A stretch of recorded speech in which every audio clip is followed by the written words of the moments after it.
Right now in 10 News this morning, tour boat explosion. One American killed, several injured in the Bahamas when their vessel becomes an inferno after a powerful blast.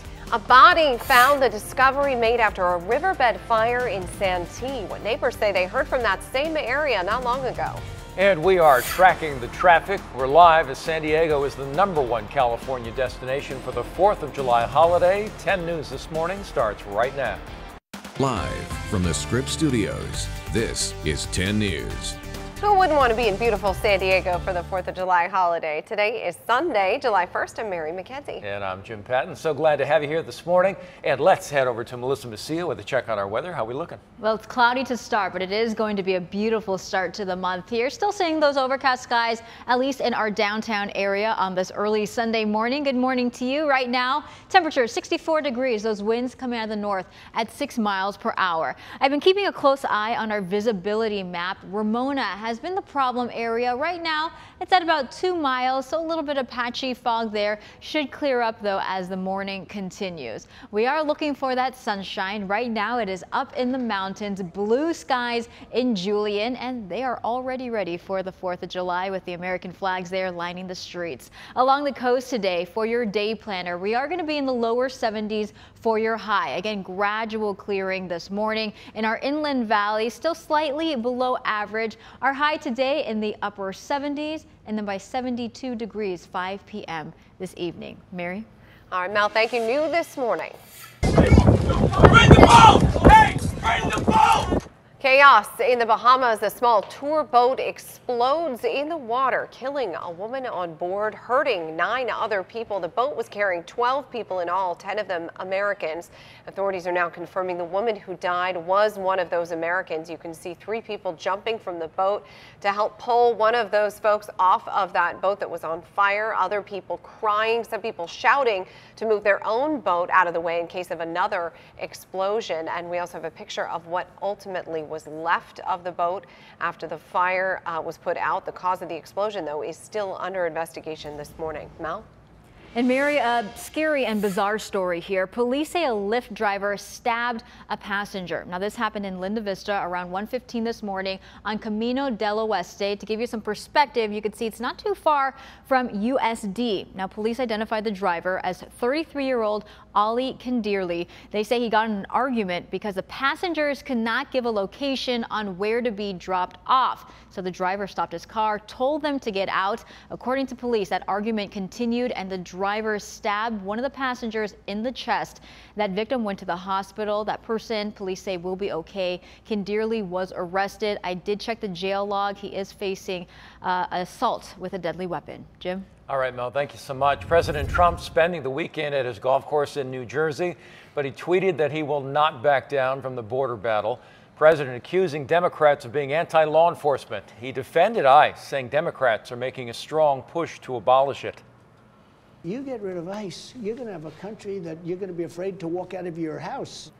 Well, some Democrats do want to get rid of ICE. Some are calling for reform.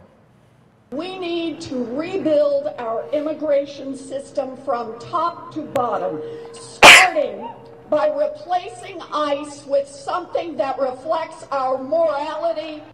Trump's administration says it will continue to try to implement its zero-tolerance policy while keeping families together. And the president continuing to express his support for ICE on Twitter yet again this morning. He sent this tweet here a little after 5 this morning saying the liberal left, also known as the Democrats, want to get rid of ICE, who do a fantastic job and want open borders. Crime would be rampant and uncontrollable. He ends with his phrase, "Make America Great Again." Mary? All right, Mel, thank you. Hundreds of rallies happened from coast to coast yesterday. Hundreds of thousands of people protesting the separation of families at the border. In Carlsbad, one planned rally was almost shut down. Organizers with MoveOn.org discussed their plans to organize a protest at Cannon Park weeks ago, but the city never granted them an official permit. When organizers got to the park yesterday morning, they found signs. They said without an official permit, they would be cited or arrested if they gathered in groups larger than 50. We made sure that we were in groups of 49 or less, and if there were more than 49, we would disperse people. And Carlsbad police watched that protest from the ground. They also had a drone in the air. Officers say it turned out to be peaceful with no arrests. In a riot breaking out in Portland during a march in support of a conservative Republican candidate for the U.S. Senate, police say that Antifa members threw eggs, water bottles, and firecrackers at the Patriot Prayer, a conservative group known for organizing pro-Trump rallies in Portland. Officers used flashbangs and tear gas to break up the crowds. Several arrests were made, and police seized knives, pepper spray, and clubs from the protesters. The immigration protest in Portland earlier in the day remained peaceful. Firefighters find a man's body after crews put out a small brush fire in Santee. It happened in a riverbed near the Santee Lakes, the area known for homeless encampments. Laurel McIntyre says that she and her family were playing in the pool when she noticed smoke on the other side of the fence yesterday afternoon. Her daughter and a friend quickly grabbed hoses. They tried their best to put out the small brush fire. Well, to me, it seems like it was too small of a fire for anyone to have died in it. Investigators put up a tarp to keep anyone nearby from seeing the body. McIntyre does say she heard people fighting in the riverbed a week or two ago. Investigators say it is too early to tell the cause of either the death or the fire. Police are investigating a suspicious death in a downtown high-rise. Someone called 911 yesterday afternoon to report a woman who wasn't breathing in a condo at the Meridian building on Front Street. She died at the scene. Police say there were no obvious signs of trauma. It's not clear exactly how she died. Homicide detectives are investigating. Travel ramping up for the 4th of July. I noticed it even on the roads coming into work this morning. San Diego, one of the top destinations for this holiday week. 10 News reporter Laura Acevedo live near the 805 in Normal Heights. And Laura, this year is expected to be busy.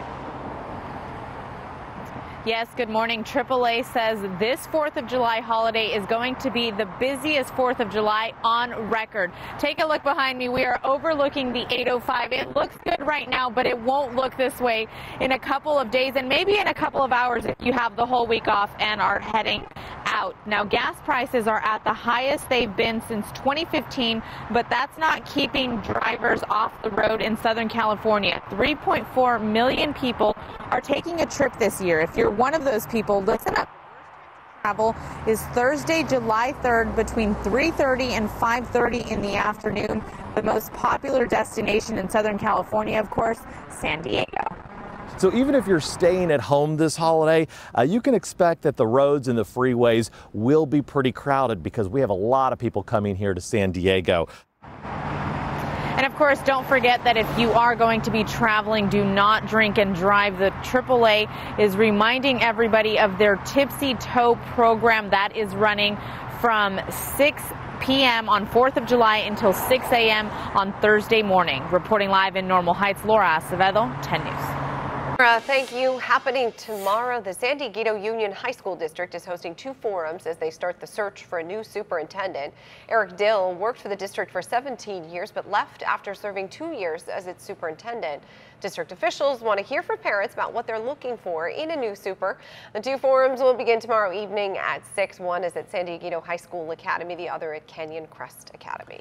Powerful thunderstorms pounding Iowa this morning. A 65-year-old man swept away in a flash flood. His body recovered hours later. Police in Des Moines say his van stalled in the water last night. All of his passengers able to make it out, but he was not. Firefighters had to rescue at least 8 people trapped in their vehicles. Fortunately, they made it out safely. Officials are ordering people to evacuate as more rain and hail is expected this morning. In Northern California, a wildfire has grown to 8,000 acres, forcing people near Sacramento to evacuate their homes. The fire started just after 2 yesterday afternoon, and look at this, it exploded within hours. Crews have been in the air with helicopters and using fire engines, air tankers, anything they can to fight it. They say flames are dangerously close to 30 structures right now. They say high temperatures, winds, and low humidity are making conditions very difficult. 4th of July weekend is here and the weather is heating up. CAL FIRE reminding everyone to be careful, preventing fires and injuries caused by fireworks. National Fire Protection Association says fires on the 4th of July in California are usually started by illegal fireworks. Possession of illegal fireworks can lead to possible fines, even jail time.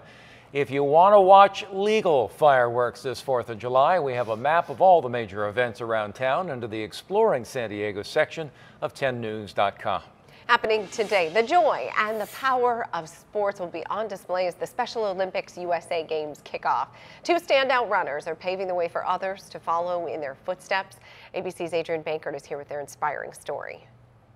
Go! Andy Bryant and Colleen Bryant aren't related by birth, but with the same last names and matching passion for running, this team is meant to be. Just look at all their medals. I have run 8 marathons. I've done 30 marathons and 9 Bostons. There you go, Colleen. Perfect. As training partners, they've racked up multiple accomplishments and haven't let autism be a hurdle. There you go, Andy. They are incredible athletes. They're incredible runners, incredible people. Today, Andy and Colleen, along with nearly 4,000 competitors and coaches, are set to take the field in this year's Special Olympics USA Games. Getting anxious for the 3K and the 10K. It's going to be really fun. It's a big event. It's an organization they both have a long history with. For Andy, all the way back to when he was just 5 years old. But this year's games take on an even bigger meaning. The pair makes history as the first Special Olympics athletes to ever receive a sponsorship. Brooks Running Company is providing them guidance, training, and support. Colleen and Andy, not only are they two of the best athletes in their events,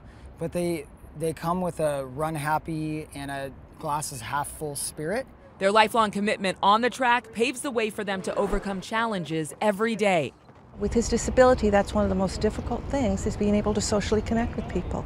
And through running, he's able to socially connect. Special Olympics, she's been very accepted, and everybody roots for each other. As they inspire others and themselves. Don't ever set a limit on these kids, because it's amazing. If they set their mind to it, what they can accomplish. One stride at a time. You guys like our TV stars now. Yeah. That was ABC's Adrian Bankert reporting. Andy, by the way, can run a marathon in under 3 hours. That puts him in the top 6% of endurance athletes. Colleen started running in middle school. She says it makes her feel confident and strong. Now, San Diego's most accurate forecast. 10 News Pinpoint Weather, sponsored by Mission Federal Credit Union. 4th of July, a few days away, but it certainly feels like a holiday weekend, like it all just fits together. Oh, I know. It'd be great if it was a holiday for us and we had the day off. We do not, but we are here for you. It's going to start off cooler and then slowly get warmer. Right now at 8:08, still dealing with that cloud cover. You could definitely see it here from our La Jolla Skycam on this Sunday morning. Around the county, current temperatures, it is warming up already in the deserts. Ramona at 56. El Cajon, you are in the lower 60s. Lower 60s as well in Chula Vista, and in Vista, good morning to you at 61 degrees. So here in our area, temperatures definitely a lot more pleasant compared to what they're dealing with on the opposite coast. Places like New York going to be well into the 90s today, near 100. Overnight hours near 80. So they have a humidity, the heat. They are in the beginning of a heat wave there. Not the case here in San Diego. 4th of July, over the next couple days, it will be comfortable. 73 degrees here along the coast, 82 inland, the deserts 104, and the mountains should hit near 80 degrees. Just keep in mind along the coast, we are going to be dealing with gradual clearing, so we could be dealing with some of those coastal clouds for the fireworks time. Forecast highs for today, upper 60s in Del Mar, lower 70s in Carlsbad, Escondido, Poway, and El Cajon, upper 70s for today. 7-day forecast. We're going to be in the 70s for most of the week, but check out Friday into Saturday. That's when we are going to be dealing with that high pressure building, and we are going to be into the 80s by next weekend in our inland valleys. Downright hot by Friday into Saturday. 97 degrees expected there. The mountains, plenty of sunshine to go around, and the deserts, even more sunshine there. 103 today, but by Friday, dangerous heat because we're touching 115. That's the threshold right there at 115 officially, I guess, for dangerous. Well, we'll wait to see if the National Weather Service will issue any type of official warning. I wouldn't be surprised if they did, though. Gotcha. All right. Awesome. Thank you, Mel. Remember cassette tapes, those antiques? Another one bites the dust. Best Buy will officially no longer sell something else starting today, something the kids these days know nothing about, and I'm going to run over and get my boom box for my shoulder here. I remember making those mixtapes as a kid, right. You know, off the radio. FDA has approved the country's first cannabis-based drug, why it may save lives for some families. And multiple people, including children, hurt when a man went on a stabbing spree at a refugee community in Idaho. The motive is in question, and we'll have the latest on the investigation. And at 8:11, remember, you can get breaking news anytime as it happens. Follow us on Twitter at 10 News. The stories San Diegans are talking about starting on 10 News this morning. Homeless vets will get the help they need, things like food and clothes. The ones that are first in line here telling me that they have been waiting for an entire week. They grabbed their spots. Added in this bicycle and pedestrian path that you see here. Breaking news, a breach at a cargo terminal at Lindbergh Field. About 5:15 this morning, they got a call that someone had jumped over the fence. Starting this weekend, the Humane Society will take over for the county in 6 cities. Watch 10 News Monday morning, connecting you to San Diego.